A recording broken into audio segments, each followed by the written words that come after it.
राधे कृष्णा आप सभी को। पुरुषोत्तम मास तो बस आ ही गया। तो क्या आप तैयार हैं पुरुषोत्तम मास का पालन करने के लिए, या आप अभी भी कंफ्यूज हैं और जगह जगह वीडियोस और आर्टिकल्स देख रहे हैं? तो चलिए आपकी मुश्किल को आज हम थोड़ा सा आसान कर देते हैं, क्योंकि आज की ये वीडियो देखकर आपको पूरी तरह से पता चल जाएगा कि पुरुषोत्तम मास में हमें कौन से ऐसे कार्य हैं तो जो ज़रूर करने चाहिए, और वो कौन से कार्य हैं जिन्हें हमें भूल कर भी नहीं करना चाहिए। वीडियो बहुत ही इंपॉर्टेंट होने वाली है, इसलिए इसे एंड तक ज़रूर देखिएगा। धर्म कर्म के कार्यों के लिए पुरुषोत्तम मास या अधिक मास को बहुत ही उपयोगी माना गया है। सबसे पहले हम ऐसे कार्यों को देखते हैं जो हमें इस पुरुषोत्तम मास में करने चाहिए। इस मास में भगवान कृष्ण और नरसिंह भगवान की कथाओं को सुनना चाहिए। अधिक मास में श्रीमद् भगवत गीता, विष्णु सहस्त्रनाम, राम कथा का पाठ करना चाहिए या फिर सुननी चाहिए। जो लोग पूरी भागवत गीता का पाठ नहीं कर सकते, उनको पुरुषोत्तम योग नामक अध्याय का रोजाना पाठ करना चाहिए या फिर सुनना चाहिए। अधिक मास का महात्म्य आपको डेली सुनना है। अधिक मास महात्म्य की वीडियोस डेली हमारे चैनल पर सुबह ही अपलोड हो जाएंगी, इसलिए वो ज़रूर सुनिएगा। सुबह शाम ओम नमो भगवते वासुदेवाय इस मंत्र का जितना हो सके उतना जाप कीजिएगा। जो लोग दीक्षित हैं, जिन्होंने दीक्षा ले रखी है, वो अपने गुरु मंत्र का ही जाप करेंगे। पुरुषोत्तम मास में ब्रह्म मुहूर्त में उठकर पानी में गंगा जल मिलाकर स्नान करना चाहिए और सूर्य देव को जल अर्पित करना चाहिए। इस महीने में शालिग्राम जी को स्थापित करने से, उनकी पूजा करने से मन की सभी इच्छाएं पूरी होती हैं। इसके बाद जो दूसरा कार्य है वो है दान। इस महीने में दान और पुण्य का बहुत अधिक महत्व है। इस महीने में किए गए दान का 100 गुना फल मिलता है। इस महीने में ब्राह्मण, गरीब और जरूरतमंद को भोजन कराना चाहिए और दान देना चाहिए। गौ माता को चारा, चींटियों को आटा और मछलियों को दाना देना चाहिए। इस महीने में 33 मालपुओं को कांसे के पात्र में रखकर दान करना बहुत बहुत अधिक शुभ होता है। गौदान, वस्त्रदान, अन्नदान करना चाहिए। धार्मिक पुस्तकों का भी दान किया जा सकता है। दीपदान के साथ साथ अधिक मास में ध्वजा दान का भी बहुत अधिक महत्व है। यानी कि आप ध्वजा मंदिर में जाके लगा सकते हैं, वहाँ दान कर सकते हैं। कहते हैं आपकी दान की हुई ध्वजा जितनी ज़्यादा लहराती है, आपका भाग्य उतना ही उज्जवल होता है। इस महीने में ध्वजा दान का बहुत अधिक महत्व है। इसके बाद हमें अधिक मास में जप, तप, दान के साथ साथ भोजन का भी विशेष ध्यान रखना चाहिए। इस पूरे महीने में एक समय ही भोजन करने का नियम लिया जाता है। जो लोग ऐसा नहीं कर सकते, वो इस महीने की जो इम्पोर्टेंट तिथियां होती हैं, एकादशी है, पूर्णमासी है, उनका व्रत जरूर करना चाहिए। अच्छा, यहाँ पर एक बात और, जो लोग व्रत का नियम लेते हैं कि हम एक ही टाइम खाना खाएंगे और हम पूरे महीने इस व्रत को फॉलो करेंगे, उनके लिए मैं बता दूं कि केवल भूखे रहने से ही व्रत नहीं होता। स्पेशली इस महीने में तो अगर आप व्रत का नियम ले रहे हैं तो आपको सुबह ब्रह्म मुहूर्त में स्नान करना है, ज़मीन पे सोना है, ज़मीन पे बैठकर खाना खाना है, शुद्ध सात्विक खाना खाना है, भगवान के ग्रंथ आदि का पाठ करना है। गंदे कपड़े बिल्कुल नहीं पहनने हैं। गंदे कपड़े से मतलब जो कपड़े आपने एक बार पहन लिए उसी को दोबारा नहीं पहनना है, बिना धुले उनको दोबारा नहीं पहनना, धुले हुए साफ वस्त्र ही आपको पहनने हैं। बासी या फिर झूठा खाना नहीं खाना है। बहुत बार माताएं ऐसे करती हैं कि बच्चों ने छोड़ दिया और वही खाना खा लेती हैं। झूठा या बासी खाना इस व्रत में बिल्कुल नहीं खाना है। इस व्रत में बार बार खाने से, दिन में सोने से, ब्रह्मचर्य का पालन ना करने से व्रत दूषित हो जाता है। तो इसलिए अगर आप पूरे महीने एक ही समय खाना खाने का नियम ले रहे हैं तो इन सब चीज़ों का भी ध्यान रखिएगा। इसी के साथ इस महीने में वृक्षारोपण, पौधा लगाना बहुत बहुत अच्छा होता है। इस महीने में परिक्रमा का भी बहुत अधिक महत्व है। विष्णु भगवान की, तुलसी माता की परिक्रमा जरूर लगानी चाहिए। इस महीने में कुछ खाद्य पदार्थों का हमें सेवन ज़रूर करना चाहिए। वो खाने की चीज़ें कौन कौन सी हैं? गेहूँ, चावल, मूंग, जौ, मटर, तिल, बथुआ, ककड़ी, चौलाई, केला, आम, घी, इमली, सेंधा नमक, सौंठ, पीपल, जीरा, आंवला, कटहल, शहतूत, मेथी। ये कुछ ऐसी चीज़ें हैं जिन्हें इस महीने में इन चीज़ों का सेवन करना बहुत अच्छा होता है। इसके बाद जानते हैं कुछ ऐसी चीज़ें जो हमें इस महीने में बिल्कुल भी नहीं करनी चाहिए।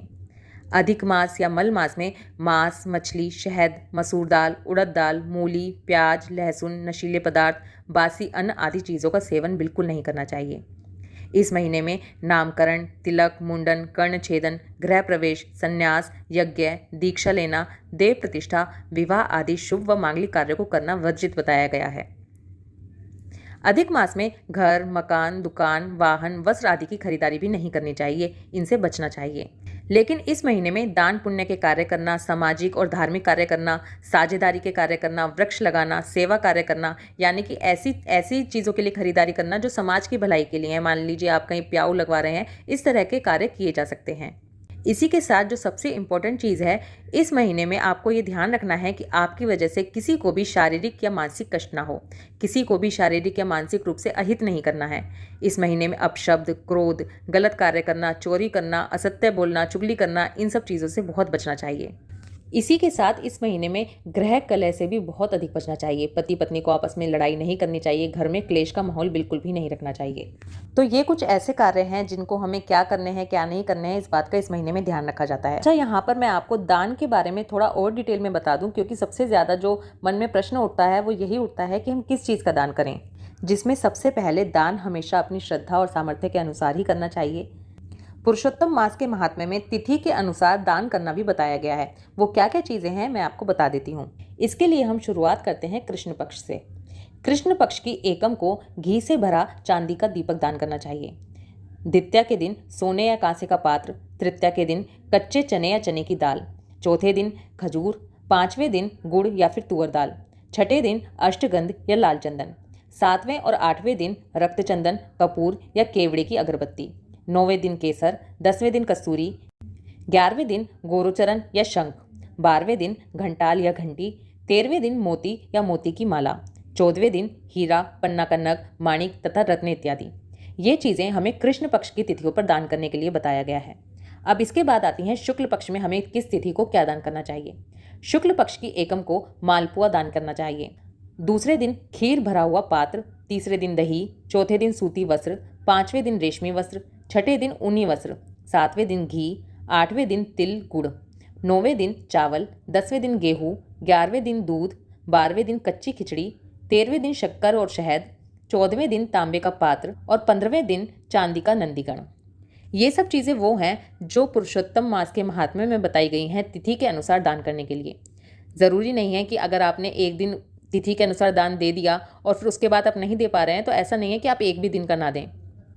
फिर से वही कहूँगी कि जितना हो सके उतना दान दें। इस दान की संख्या या क्वांटिटी आपको कितनी रखनी है, ये पूरी तरह से आपकी श्रद्धा और सामर्थ्य पर डिपेंड करता है।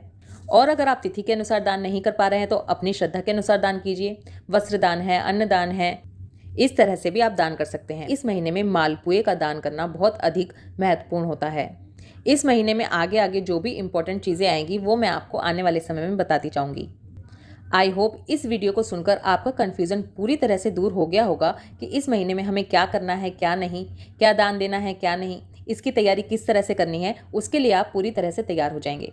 आपको एक बार फिर से याद दिला दूं कि पुरुषोत्तम मास का महात्म्य डेली हमारे चैनल पर अपलोड होगा। पुरुषोत्तम मास महात्म्य की कथा ज़रूर सुनिएगा। पुरुषोत्तम मास बहुत पवित्र महीना है, जिसे कार्तिक के महीने से भी बहुत ऊंची उपाधि दी गई है।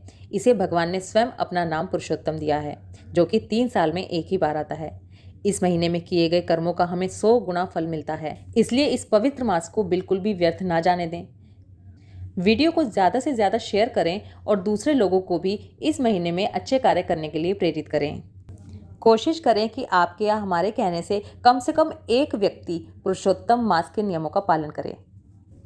इस वीडियो से रिलेटेड कोई भी क्वेश्चन, कमेंट, कोई भी कन्फ्यूज़न अगर आपके पास हो तो कमेंट ज़रूर कीजिएगा, लेकिन इस महीने को व्यर्थ नहीं जाने देना है। राधे कृष्णा।